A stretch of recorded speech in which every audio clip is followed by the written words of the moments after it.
एक समय की बात है, लगभग 15 से 16 साल का एक लड़का था। वो अपने ननिहाल में अपनी माँ के साथ रहता था। एक दिन वो अपने दोस्तों के साथ गांव के मैदान में बॉल से खेल रहा था। खेलते खेलते अचानक उसकी बॉल उड़कर उसकी मामी जी को जा लगी। मामी जी को बहुत गुस्सा आ गया। उन्होंने गुस्से में ताना मारते हुए कहा, अगर खेलना है तो अपने घर जाकर खेलो, यहाँ क्यों खेलते रहते हो। मामी जी की ये बात उस लड़के के दिल पर लग गई। वो उदास होकर अपनी माँ के पास गया और बोला, माँ, हमारा अपना घर कहाँ है?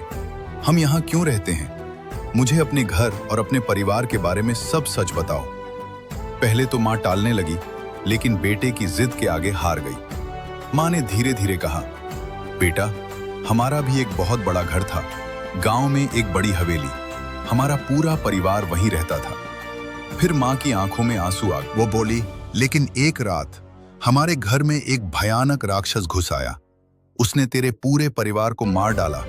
हम दोनों किसी तरह बचकर यहाँ आ गए।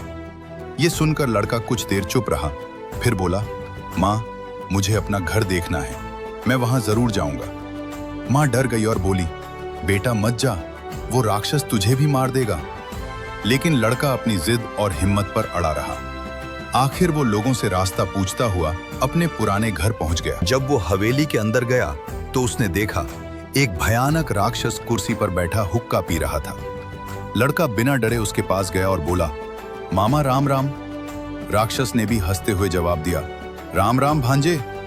और हैरानी की बात यह थी कि दोनों साथ बैठकर हुक्का पीने लगे। समय धीरे धीरे बीतता गया और दोनों में अजीब सा रिश्ता बन गया। एक दिन लड़के ने पूछा, मामा, आप हर रात कहाँ जाते हो? राक्षस बोला, मैं हर रात भगवान के घर जाता हूँ। राक्षस बोला, मैं हर रात भगवान के घर जाता हूँ। लड़का बोला, तो आज भगवान से पूछ कर आना कि मेरी उम्र कितनी है। राक्षस बोला, ठीक है भांजे। अगली सुबह राक्षस वापस आया और बोला, भगवान ने बताया है कि तेरी उम्र 100 साल है।